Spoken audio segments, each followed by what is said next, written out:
How Erik Ten Hag will set up Manchester United in the 24-25 season. Today we're going to be diving into tactics, starting 11, transfers and all that good stuff. If you are new around here, make sure to hit that subscribe button. But also we're giving away some big prizes. A signed Manchester United shirt and 2 VIP tickets to watch Man United this season. Stay tuned for more information on that. Anyway, let's get this party started.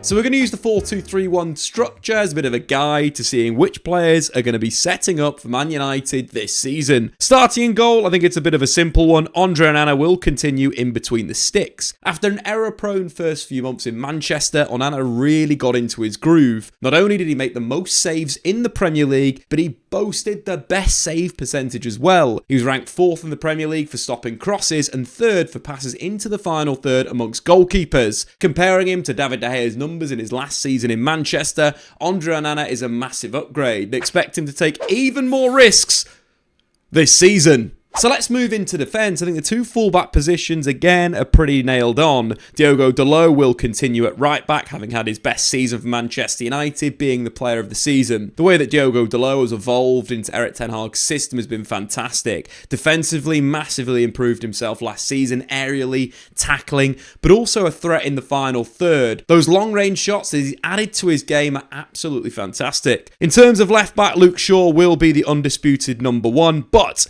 expect the likes of Harry Maas and Tyrell Malacia when he comes back to compete for that position. Luke Shaw at the start of the season will definitely go in there as the number 1, but Harry Maas is a player I absolutely love. He's got massive potential at Manchester United. His ability on the ball, his ability to drift inside, to carry, to pass. He's got all the makings of a top-level fullback. But Luke Shaw, of course, the undisputed number 1. So let's move to centre-back. Centre-back is a position where Manchester United still need signings. Ineos and Manchester United surprised the world of football by signing Leny Yoro, one of the best young centre-backs on the planet. Leny Yoro is going to be such an exciting player for Manchester United when he comes back from injury. Of course, he's out for around 3 months. Super disappointing because this guy has got a lot of quality. In terms of the defending side of his game, his long legs allow him to tackle well and intercept the ball. He's got the pace to cover in behind the defence. At times, he likes to drop off a little bit as well and allow the opposition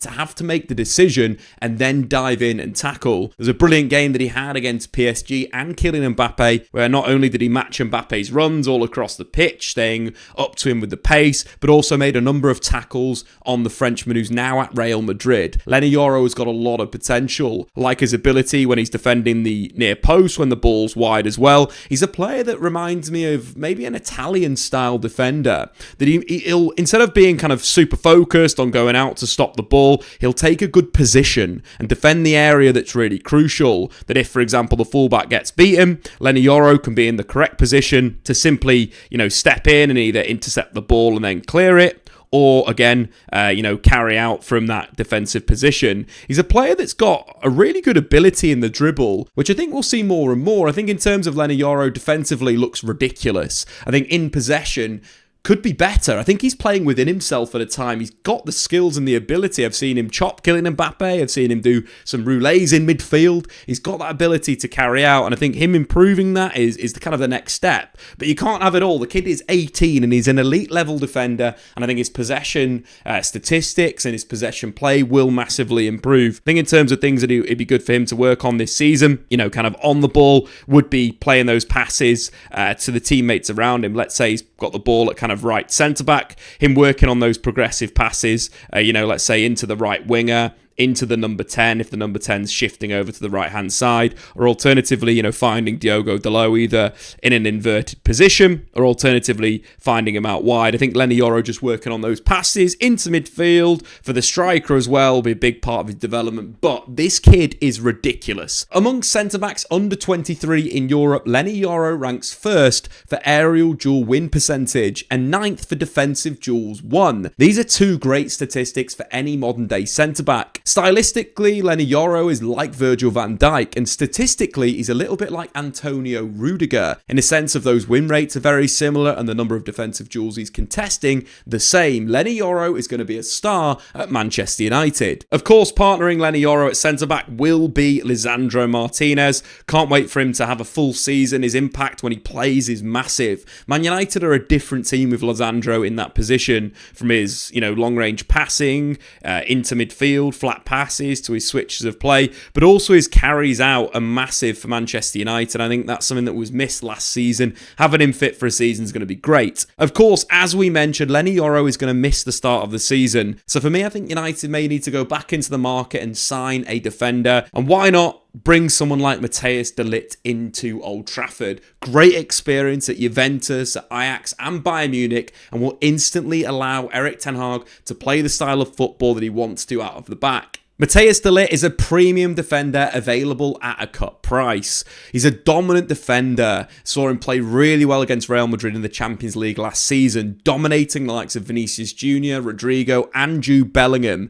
Matthijs de Ligt had a great game away at the Bernabeu. In terms of him as a defender, he's so dominant defensively, won 78% of his defensive duels in the Bundesliga last season. That would rank him 4th in Europe in terms of centre-backs. Also looking at his passing, what I like about his passing is he plays at a very, very high accuracy. Not in terms of just passing it around the back like you'd expect, certain defenders to do to kind of pad their stats, but his forward pass accuracy is at 92%. Again, that is the 3rd best in Europe for centre halves. What I like about Matthijs de Ligt is he's got that ability to play forward. He loves that whip ball with his right foot to the right winger, again getting Manchester United higher up the pitch into the final third. In all competitions last season, de Ligt ranks 1st for Manchester United centre-backs for passes, forward passes and passes into the final third. We're talking volume and accuracy, which highlights the type of player that de Ligt is. He's moving the ball forward, but he's moving it forward at a very high accuracy.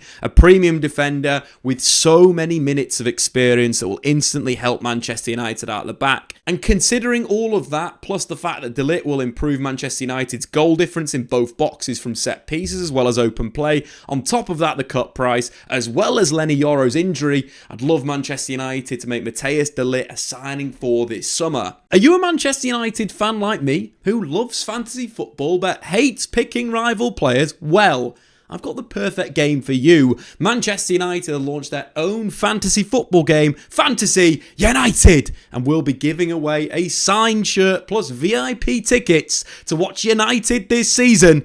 More on that later on. Fantasy United is a blend of fantasy football and a collectible card game where you buy packs of 7 players to build your ultimate fantasy team. The players come with different rarities, from classic to rare to ultra rare, that can score you double or even triple points. In terms of the game itself, you've got to select a lineup of 5 United players for every competitive game. Players are scored on the classic FBL metrics like goals, assists and clean sheets, but there's also bonus points for statistics like chances created, shots on target and tackles. Some players that I've got my eye on this season include Diogo Dalot, who didn't just rack up more minutes than any other outfielder for Manchester United in the Premier League last season, but would have scored bonus points in that competition 15 times for tackles, 16 times for passes and 11 for chances created. Alejandro Garnacho, Manchester United's latest young star. Not only did he complete more dribbles that led to shots than any other player in the Premier League, but only Cristiano Ronaldo as a non-British player has more goal involvements as a teenager than Garnacho. And obviously Manchester United's Portuguese Magnifico Bruno Fernandes is in my watch list. When you look at his statistics, he tops every single metric that will score you points in Fantasy United. If you bag an ultra rare Bruno Fernandes, you're going to simply win all of your mini leagues. As a big United fan, I'm going to be playing every single week. If you think you've got what it takes to beat me, join my league, the Statman Dave League. For the month of August, we've got some cracking prizes to give away. A signed shirt, VIP tickets to watch Manchester United. To simply join, click the link in the description below, join the league and you'll be in with a chance. We're simply going to pick 2 people out at random for the 2 prizes, a signed shirt and 2 VIP tickets. It's so easy. Get involved and see if you can beat me at Fantasy United. So let's move into midfield. There's two players there that are absolute guarantee starters. Mainu, of course, and Bruno Fernandes as a number 10. I'd quite like the flexibility and the fluidity of these two players, again, to either operate as two kind of number 8 central midfielders with a number 6 behind them and then having a fullback coming inside to supplement the build-up. But also, Mainu dropping deep at times, Fernandes dropping deep at times, allowing Mainu to play a little bit higher. I think United need to build that unpredictability of that midfield, but something that's blossoming really well. Bruno finished the season in excellent form, and so did Mainu, of course, got called up to England for the European Championships, an incredible achievement for a player of his age. In terms of Mainu, I like his ability on the carry. I think he's a player that can break tackles in an instant, which will be great for Manchester United's build-up this season, but also he's a player that can really switch the play. I think underrated with the ball at his feet in terms of that long-range passes. It reminds me a little bit of Paul Scholes, and Kobbie Mainu has got that quality to really improve Manchester United's midfield. We all know about Bruno Fernandes, goals and assists, passes in behind the opposition's defence. The Portuguese Magnifico is the guy that's going to make something happen for Manchester United. I think in terms of partnerships with the centre-forward, we'll come on to that a little bit later on, but I think it will only blossom with United's array of attacking talent now. So, with those two players as the starters for Man United's midfield, I don't think anyone's going to argue about that. The number 6 position, the profile of player for number 6 is quite interesting because it requires quite a lot.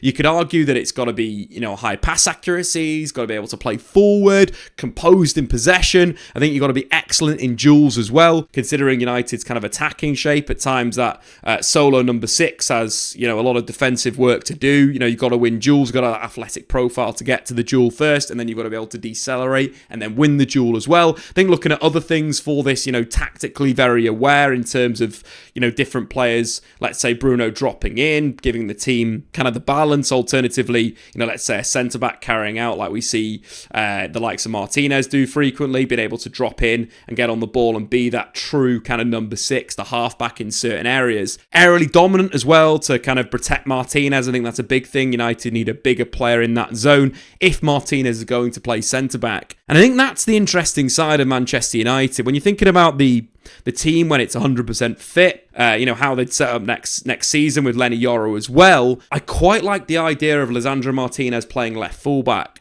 De Ligt playing as the left centre-back, and Lenny Yoro operating as that right centre-back. That'll be Manchester United's number 6. Doesn't need to be aerially dominant. It could be more focused on maybe mobility and ability on the ball to kind of break the opposition down, be more of a playmaker and a runner than a guy that's going to have to sit and be more of a, stopping defensive midfielder. Martinez has got the quality to play left fullback. We're going to do a video on Martinez at left back definitely before the season starts, but carrying and so forth, creating a back three, very simply would allow Diogo Dalot to move inside, Martinez dropping in. But that means Man United could play a defensive midfielder that they've kind of looked at and profiled, in a Ugarte or maybe in someone like an Andre that I think would be my number 1 preference. Andre at Fluminense does it all. He's got that ability to win the ball back, be a very ratty midfielder, presses well, but also a superb footballer that's so comfortable in possession. That's the type of player that I think United should look at. Ugarte's got the defensive work rate, the ability to win the ball back at a very, very high level.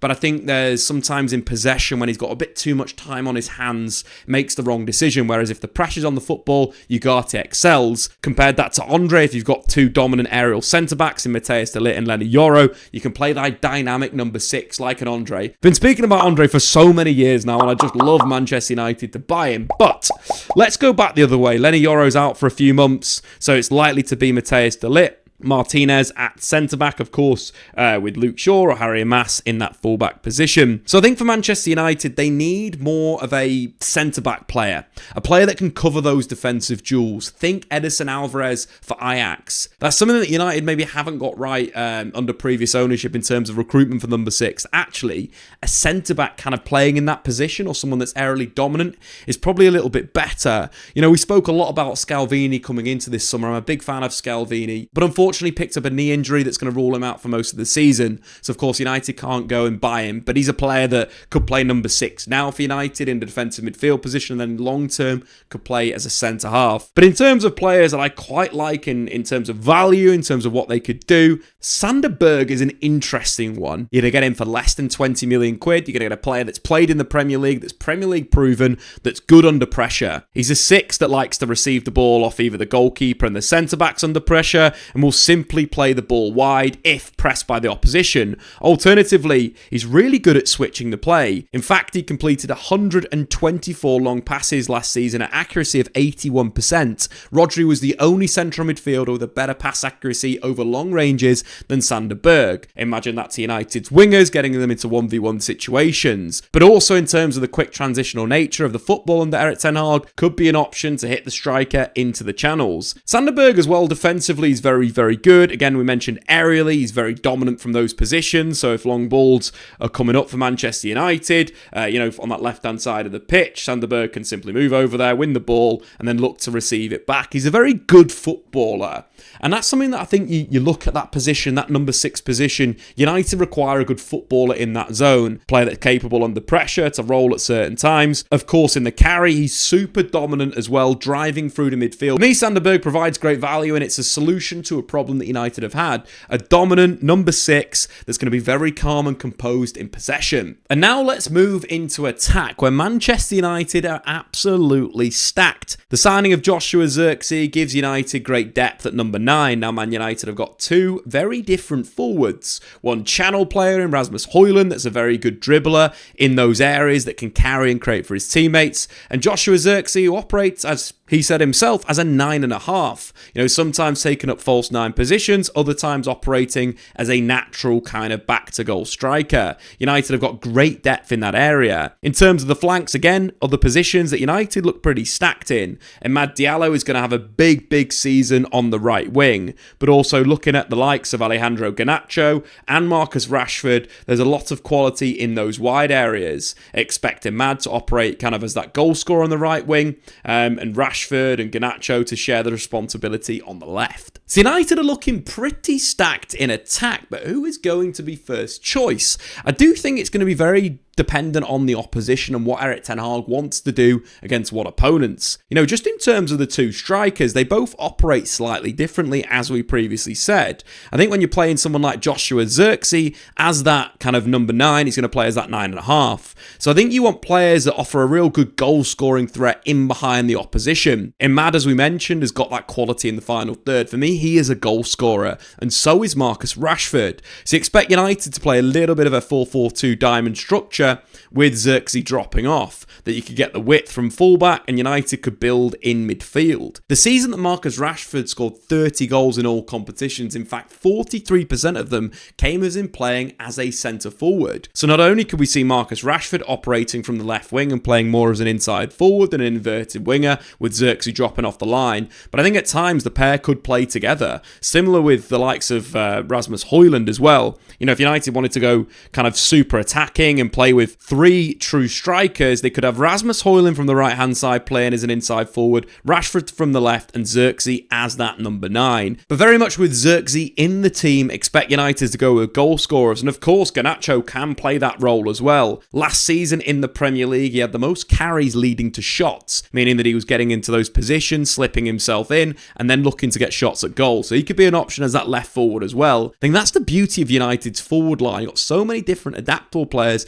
to play different roles, considering who's going to play through the middle. But this setup, again, super flexible, super fluid. There's so many options for United in attacking sense, and United are going to score a load of goals this season. So that's how Man United will line up this season. Get into the comments below how you think Erik ten Hag will set up United, and which signings would you bring in? Sander Berge, Matthijs de Ligt? Get into the comments below. I've been Statman Dave, of course. If you are new around here, make sure you subscribe. But also make sure you join my league in Fantasy United to be with a chance of winning a signed United shirt or 2 VIP tickets to a match this season. Why not?